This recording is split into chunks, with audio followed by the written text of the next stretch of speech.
Assalamualaikum warahmatullahi wabarakatuh.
Alhamdulillahi rabbil alamin wal akibatu lil muttaqin wala udwana illa 'alal zalimin.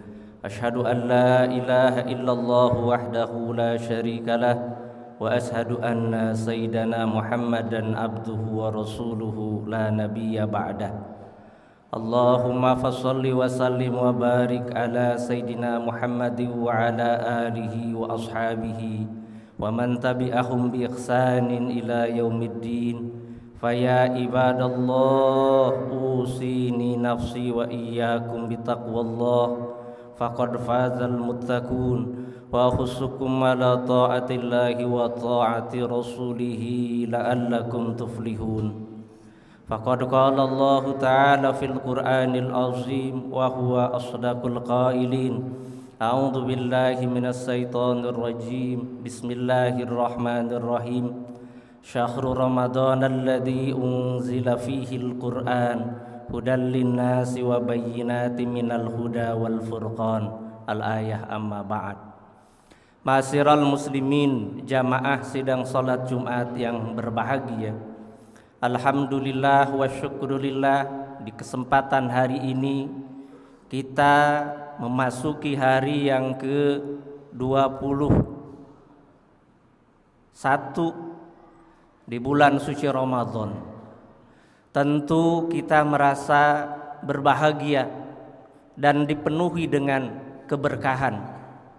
Bahkan ada satu khabar yang menyebutkan, "Lau ta'lamu ummati ma fi Ramadan la tamannau an takuna sanatu kulluha Ramadan."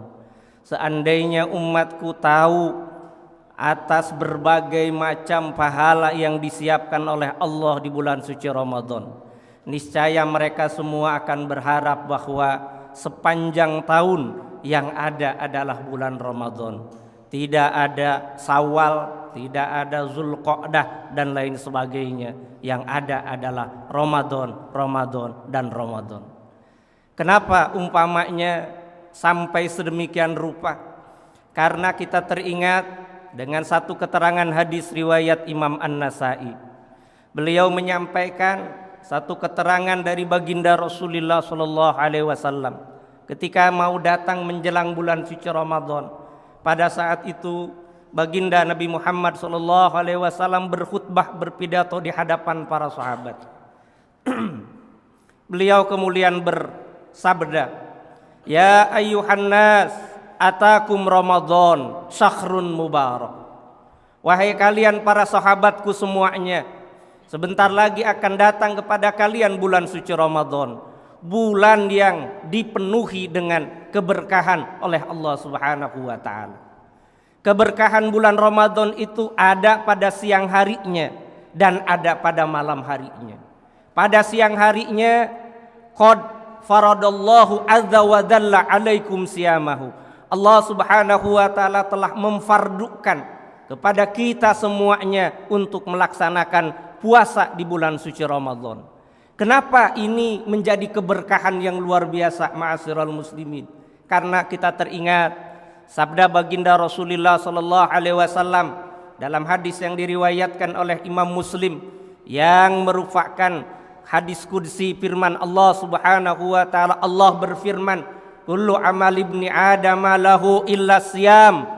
Sesungguhnya semua amal perbuatan manusia itu diperuntukkan untuk dirinya illa siyam, kecuali puasa. Fa innahu li wa ana ajzibih. Demikian firman Allah. Karena puasa itu untukku dan akulah yang akan membalasnya. Tidak ada ibadah yang lainnya yang secara demikian konkret disebutkan oleh Allah sebagaimana pahala dari puasa ini. Tidak pernah kita dengar satu keterangan umpamanya fa inna shalah li wa ana ajzibih. Tidak ada. Fa innal hajj li wa ana ajzibih. Tidak ada. Yang ada adalah firman Allah, fa inna siyam li wa ana ajzibih. Sesungguhnya puasa itu milikku dan akulah yang akan membalasnya. Dari potongan hadis ini, ma'asyiral muslimin, kemudian kita teringat kepada apa yang disampaikan oleh Imam Ibnu Hajar Al-Asqalani, juga oleh Imam An-Nawawi. Beliau-beliau di dalam sarah kitab Sahih Muslim dan Sahih Bukhari-nya menyebutkan alasan kenapa Allah Subhanahu wa taala menyebutkan bahwa fa inna siyam li wa ana ajzibih. Yang pertama kata beliau, fa inna siyam la yaqau fihi ar-riya. Ibadah puasa itu minim terkena penyakit riya. Beda dengan amal ibadah yang lainnya. Kalau umpamanya kita rajin melaksanakan sholat 5 kali sehari semalam, biasanya ada di barisan depan, di belakang imam. Bila mana suatu kali tidak ada yang hadir, kita muazzinnya, kita imamnya, kita mukimahnya, orang yang menyampaikan qomatnya umpamanya, mungkin besar sekali peluang setan akan menggosok hati kita, tuh yang lain belum ada yang datang. Atau kalau umpamanya kita rajin menunaikan ibadah umroh, menunaikan ibadah haji, demi untuk dokumentasi kita berfotoria, kemudian dimasukkan ke medsos dan lain sebagainya, gampang sekali tersulut perasaan riya, sum'ah, takabur. Tuh saya meski diberikan rizki oleh Allah dengan mudah dipakai untuk beribadah, menunaikan ibadah umroh ataupun haji dan amal-amal ibadah yang lainnya. Tapi terkait dengan puasa itu sulit sekali orang harusnya terkena penyakit riya. Ini yang pertama, ma'asyiral muslimin. Kemudian yang kedua, dahsyatnya puasa ini disebutkan dalam hadis yang lain, riwayat Imam An-Nasai, sumbernya dari sahabat Abu Umamah Al-Bahili. Suatu kali Abu Umamah Al-Bahili datang kepada baginda Nabi besar Muhammad SAW. Beliau kemudian bertanya, "Ya Rasulullah, dulluni bi amalin yudhilunil jannah." Wahai Rasul, tolong tunjukkan kepada saya satu amal ibadah yang kalau saya kerjakan, maka amal ibadah itu akan bisa memasukkan saya ke dalam surga, wahai Rasul. Jawaban Rasul pada saat itu, alaika bisyam, engkau banyak berpuasa. Lama dilaksanakan oleh Abu Umamah Al-Bahili. Setelah merasa cukup waktu, beliau kembali datang menjumpai baginda Rasulullah sallallahu alaihi wasallam. Lagi-lagi beliau bertanya, "Ya Rasulullah, dulluni bi amalin yudkhilunil jannah." Wahai Rasul, tolong tunjukkan kepada saya satu amal perbuatan, satu amal ibadah yang kalau saya kerjakan maka amal ibadah tersebut akan bisa memasukkan saya ke dalam surga. Jawaban Rasul pada saat itu, "Alaika bisyam fa innahu la mislalahu." Engkau banyak-banyak melaksanakan puasa karena pahala puasa itu tidak ada bandingannya. Lebih dari itu, ma'asyiral muslimin, kita pun teringat kepada yang dikatakan oleh seorang tabi'in, Imam Sufyan bin Uyainah, guru dari Imam Ahmad bin Hambal, senior dari Imam Syafi'i. Beliau meriwayatkan bahwa nanti di akhirat, bila mana ada orang yang sudah ditimbang amal ibadahnya, ditilai oleh Allah pahalanya, pahala sholatnya, pahala zakatnya, pahala infaknya, pahala baca Qur'annya, pahala umroh, haji, puasa dan lain sebagainya. Kemudian Allah memerintahkan malaikat, "Wahai malaikat, bawa si fulan ini, orang ini ke dalam surga karena pahala amal ibadahnya luar biasa." Tiba kemudian ada orang yang komplain, "Ya Allah, saya tidak rela orang ini engkau masukkan ke dalam surga. Karena waktu di dunia orang ini dulu zolim kepada saya ya Allah. Dan karena itu saya minta dibayarkan kompensasinya di sini." Padahal pada saat itu nanti di akhirat tidak ada GoPay, tidak ada dana dan lain sebagainya. Maka kemudian Allah Subhanahu wa taala setelah diinvestigasi, Allah membayarkan apa yang dimintakan kompensasi oleh yang interupsi tadi dari pahala orang yang mulanya akan masuk surga. Kemudian tidak lama ada lagi orang yang interupsi lagi, "Ya Allah, orang ini waktu di dunia mengambil hak saya tanpa izin dan karena itu saya minta kompensasinya." Singkat cerita kemudian, ma'asyiral muslimin, jamaah sidang salat Jumat yang berbahagia, semua pahala atas amal ibadah si fulan tersebut habis diberikan kepada semua orang yang meminta kompensasinya di hadapan Allah Subhanahu wa taala. Namun kata Imam Sufyan bin Uyainah, kecuali satu yang tidak akan bisa dialihkan, dan itu adalah pahala dari orang yang berpuasa. Maka oleh karena itu ini menunjukkan kepada kita betapa dahsyatnya pahala puasa ini. Dan karena itu mari umpamanya di sisa bulan Ramadan ini kita isi bulan suci Ramadan ini puasanya puasa yang berkualitas. Sebagaimana yang disampaikan oleh Imam Al-Ghazali, puasa itu terkategori kepada 3. Puasa awam, orang yang hanya tidak makan dan minum, tidak menyalurkan syahwatnya. Orang ini tidak mendapat pahala, hanya menunaikan kewajiban. Yang kedua, orang khawas, kata Imam Al-Ghazali, orang ini tidak hanya berpuasa dari tidak makan minum dan menyalurkan syahwatnya, tapi juga panca indranya dijaga. Dan karena itu kemudian kita ingat pada satu keterangan hadis riwayat Imam Bukhari, Rasulullah sallallahu alaihi wasallam menyebutkan, "Rubba shaimin laisa lahu min siyamihi ilal ju." Betapa banyak orang yang berpuasa namun di akhirat kelak tidak akan memperoleh pahala dari Allah, melainkan di dunia balasannya hanya lapar dan dahaga semata. Ini yang dikhawatirkan. Kemudian yang ketiga kata Imam Al-Ghazali, yaitu puasanya khasul khawas, level yang tertinggi, bukan hanya tidak makan, tidak minum, bukan hanya panca indranya dijaga, namun juga rasa dan pikirannya pun dijaga. Ini yang menjadikan bulan Ramadan itu bulan yang berkah karena siang harinya dipakai untuk kita melaksanakan perintah Allah berpuasa. Kemudian yang kedua, ma'asyiral muslimin, jamaah sidang salat Jumat yang berbahagia, berkahnya Ramadan adalah di malam harinya. Karena di malam hari bulan Ramadan itu diturunkannya Al-Quran. Al-Quran seperti yang kita tahu, sebagaimana yang difirmankan oleh Allah di dalam surat Al-Qadar, itu diturunkan di bulan Ramadan. Dan orang yang menerima Al-Quran, Kanjeng Nabi besar Muhammad sallallahu alaihi wasallam itu disebut Sayyidul Anbiya wal Mursalin karena beliau menerima Al-Quran. Malaikat yang paling mulia, Sayyidul Malaikah, adalah malaikat Jibril yang membawa Al-Quran dari Allah Subhanahu wa taala kepada Nabi besar Muhammad sallallahu alaihi wasallam.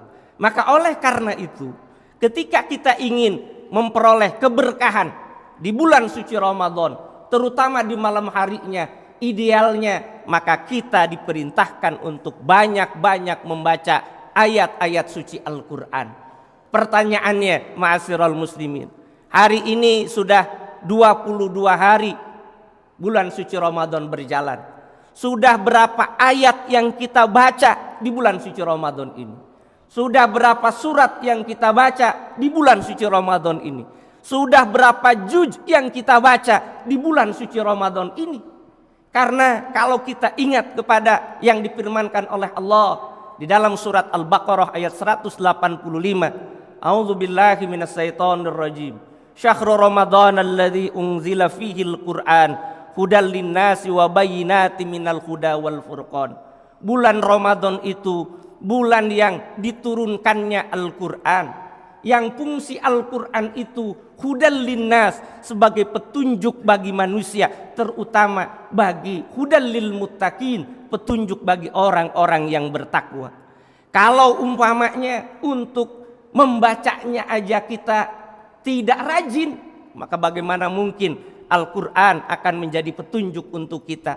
Kalau untuk membacanya aja kita belum benar tahsinul Qur'annya, maka bagaimana mungkin Al-Quran itu akan menjadi pedoman untuk kehidupan kita ini?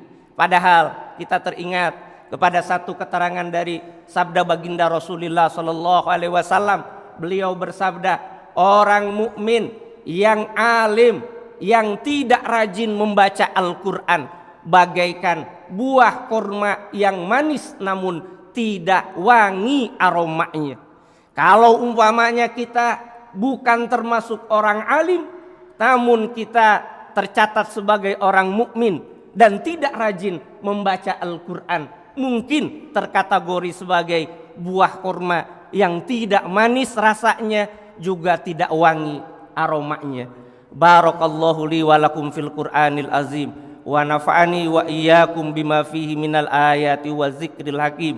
Aqulu qauli hadza fastaghfiruh innahu huwal ghafurur rahim.